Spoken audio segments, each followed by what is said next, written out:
In the natural process of growth in the human mind, belief does not follow proof, but springs up apart from and independent of it. An immature intelligence believes first, and proves, if indeed it ever seeks proof, afterwards.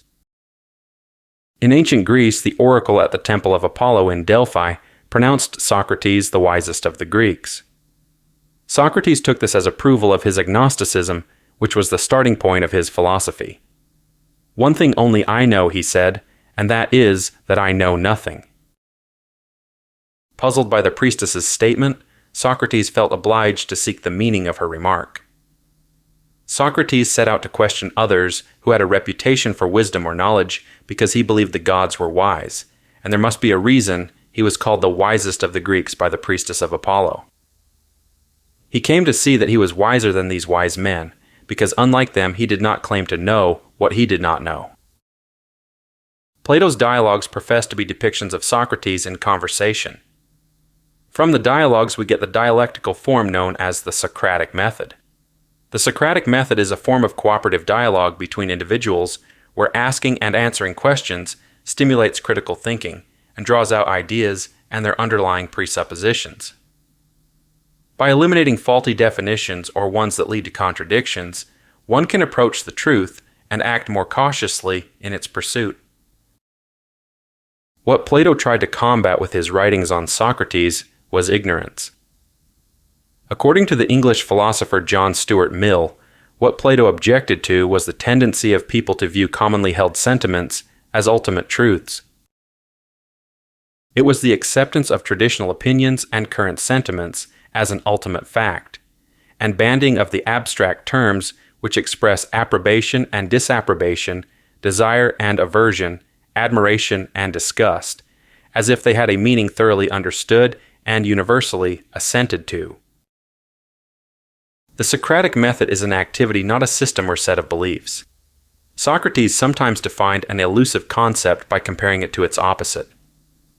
According to Ward Farnsworth, the author of the book The Socratic Method, a strong candidate for a one-word opposite of the Socratic Method would be Twitter. Fanatical partisanship, wishful thinking in place of truth, shaming of dissenters, the censorship or self-censorship of dissenting views, inability of people who disagree to talk, let alone cooperate. Everyone sees all this on the rise, and most thinking people fear and loathe all that it involves and portends. I believe that the Socratic Method could put a stop to the madness infecting our public discourse. The Socratic Method is a natural corrective to the family of vices just mentioned. Instead of viewing it as a technique, consider it a principle of patience, inquiry, humility, and doubt. In other words, it amounts to the opposite of every attitude encouraged by social media and infecting our whole political and cultural life. It means asking hard questions without fear and receiving them without offense. Indeed, it means treating challenge and refutation as acts of friendship. Political discourse is the most polarized it has been since the Civil War.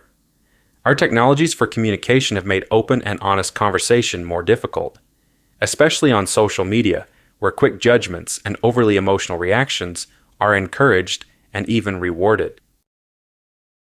The mind fed from those sources learns to subsist happily on quick reactions, easy certainties, one-liners, and rage. It craves confirmation and resents contradiction. Attention spans collapse, imbecility propagates, then seems normal, then is celebrated. The capacity for rational discourse between people who disagree gradually rots. The Socratic Method is not just a way to have better conversations with others. It can be used to uncover your own beliefs and the assumptions that underlie them. The practitioners of the Socratic Method live by the dictum, "Know thyself," that was inscribed at the Temple of Apollo in Delphi. In 399 BC, Socrates went on trial in Athens for impiety and corrupting the youth of Athens. Plato's dialogue, the Apology, professes to be the speech made by Socrates in his own defense at his trial. In the Apology, Socrates says, "The unexamined life is not worth living." Socrates believed that living a life where you live under the rules of others, in a continuous routine without examining what you actually want out of it, is not a life that's worth living. The ridiculous is in short the specific name which is used to describe the vicious form of a certain habit, and of vice in general it is the kind which is most at variance with the inscription at Delphi. Socratic inquiry starts by posing a question about some belief or claim. You are trying to discover what the claim means, and look for any tension between the claim and what you already believe. By following through a claim, you may find that the conclusion you reach is not something you would actually accept, or that it is inconsistent with something else you believe. We see a good example of this in one of the dialogues. In Plato's dialogue, the Laches, we see Socrates having a conversation with two Athenian generals about the meaning of courage. One of the generals defines courage as a kind of wisdom or knowledge. This definition is too broad, so Socrates tries to narrow it down. He asks, if courage is a kind of knowledge, then what is it knowledge about? One of the generals named Nicias proposed that a courageous person is one who understands what is worth fearing and what isn't. But this definition of courage isn't satisfactory for Socrates either. He says that if courage is knowledge of what's worth fearing, then animals can't be courageous because they don't have this kind of knowledge. If you are fearless, that doesn't necessarily make you courageous. Socrates asks if courage is just one kind of virtue, as opposed to, say, showing self-control or being just. Nicias says yes, it's one kind of virtue. Socrates then says if you understand whether something to come is worth fearing, then you must also have knowledge of what was good or evil in the past. Judgments about whether something is good or bad shouldn't depend on whether or not they already happened. Nicias agrees. So courage amounts to an understanding of what's good or evil, period.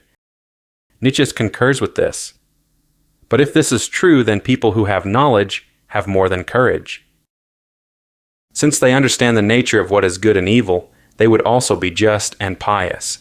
In fact, they would have all of the virtues, to which Nicias agrees again.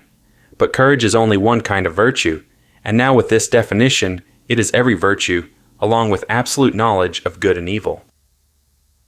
Socrates not only shows the definition is inadequate, he also shows it is inconsistent with something Nicias said earlier. That courage is just one virtue. The method itself is quite simple. Ward Farnsworth describes the Socratic method like this. When someone makes a claim about right and wrong or good and bad, question it. Ask what the claim means, and about other things its holder believes, and look for tension between those points.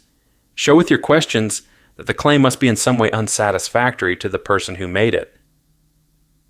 In effect, you deny what your discussion partners say, but the denial is artful. If you do this right, it won't even sound like an argument. They will refine their claims, and now you do it again. This can just as well be applied to question your own beliefs, and this is what we will focus on in the rest of this video. It is just as important that you question your own beliefs as it is to question someone else's. Questions in the Socratic spirit are to check for consistency in your statements and to find out what you really believe. Many times we make declarative statements without understanding what general principles underlie these statements. Dissatisfaction with the answers you give yourself is a symptom of good health. Coming to rest means surrender to a kind of comfort that is always deceptive, no matter how tempting it looks or deserved it feels. The Socratic way seeks a different kind of comfort, with uncertainty, with fallibility, and with beliefs that are never more than provisional. Often people say things they don't actually believe, that is, if they thought longer about them. The Socratic method is not just an antidote to the collapse of rational discourse in our society. It is also a way to a better health of the soul. Socrates thinks of ideas as every bit as important, more so indeed, as what we can see and touch, and he tries to get others to look at them that way too. He wants people to care for their insides, the psyche and soul, with the kind of energy and attention they spend on their physical selves and whatever else they see. Caring for your soul is something that doesn't have a lot of value put on it in our culture. Education doesn't teach you how to think, nor does society. In fact, we are constantly urged not to think and just react. This is the worst kind of existence to someone like Socrates. There is nothing worse than self-deception, when the deceiver is always at home and always with you. To begin a Socratic inquiry, you first ask open-ended questions so that you can settle on an explanation. Once a position is taken, then you bear down on the explanation and see if it holds up to scrutiny. It's like a lawyer cross-examining a witness. You attempt to approach a conclusion from different angles. The more ways you can reach the same conclusion, the more consistent it will be, and the better thought out. Inquiry in the Socratic way isn't just a check for consistency. Just because a set of beliefs appear to be consistent does not mean they are true. To truly be awake, you need to understand the set of assumptions presupposed behind your beliefs. We can think of these as the latent beliefs that we are never really conscious of. If we are not conscious of our beliefs, we are not really awake in the sense Socrates tried to be. Finding the concepts behind judgments is important to understanding what we stand for, because we judge with our concepts. People think they don't care about concepts when in fact they fight and live and die by them, but often they haven't taken the time to understand the concepts very well. Arguments can go on for a long time with the major premises on each side taken for granted and invisible to everyone. Every belief has an idea it is based on, and before you can say you really understand something, you need to know what these underlying ideas are. For example, to call yourself a Christian suggests that you also believe in the Christian metaphysical system and everything it implies. For how obvious this is, many people still make this mistake. Many people call themselves atheists while accepting a Christian morality. If you reject the Christian God, that discredits the whole thing. As Nietzsche pointed out, Christianity is a complete system. It stands or falls with the belief in God. To truly be an atheist, you need to understand all its implications. Many of the Platonic dialogues end in an impasse because a principle being discussed is not understood enough to be defined. Socrates wanted us to be cautious with what we go along with, not to rush to a solution or outcome. For Plato, who wrote the Socratic dialogues, this was the most important lesson he wanted readers to take away from the dialogues. To be a Socratic is not to follow any system of philosophical doctrine. It implies first and foremost an attitude of mind, an intellectual humility easily mistaken for arrogance, since the true Socratic is convinced of the ignorance not only of himself, but of all mankind. We all need an internal Socrates to challenge our beliefs and to keep us awake.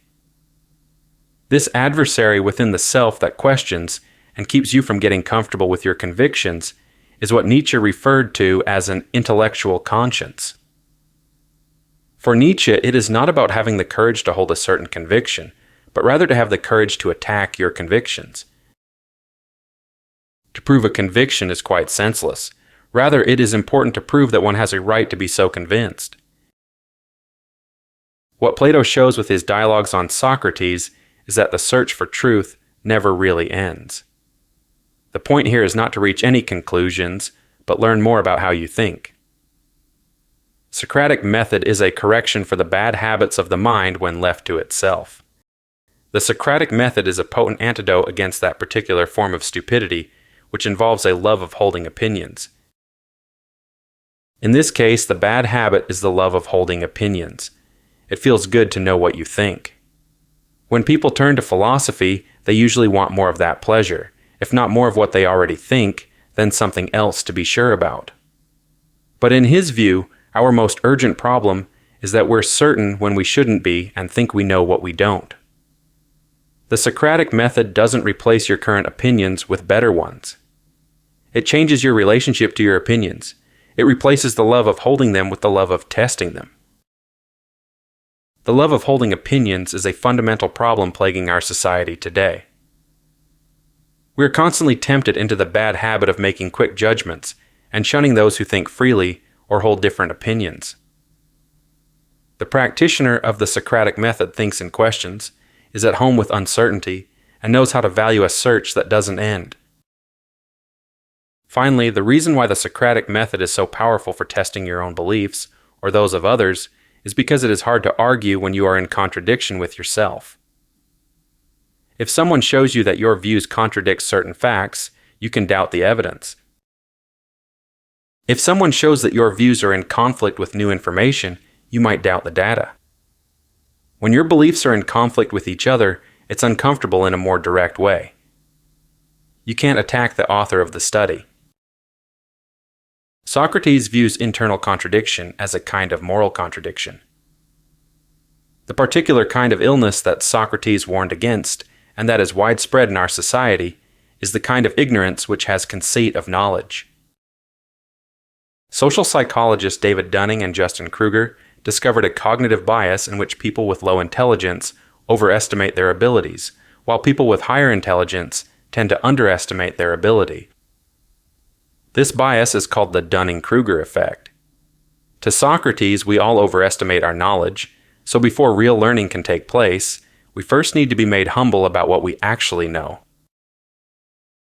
As the physician considers that the body will receive no benefit from taking food until the internal obstacles have been removed, so the purifier of the soul is conscious that his patient will receive no benefit from the application of knowledge until he is refuted, and from refutation learns modesty. He must be purged of his prejudices first, and made to think that he knows only what he knows and no more. The world needs a Socrates now just as much, if not more than it did in ancient Greece. Because of science and our technology, we have come to exaggerate our understanding of the world around us. But sometimes knowledge itself is a limitation, an idea which Nietzsche was well aware of. Many philosophers end up becoming blinded by the systems they create. It stops them from keeping an open mind and to keep searching for truth. We are trying to find the final theory that will explain everything, even though there might be no such thing. Nietzsche said, there are two types of people in the world, those who want to know and those who want to believe. Those who want to know value a search for truth that does not end, and those who want to believe seek opinions they can hold unconditionally.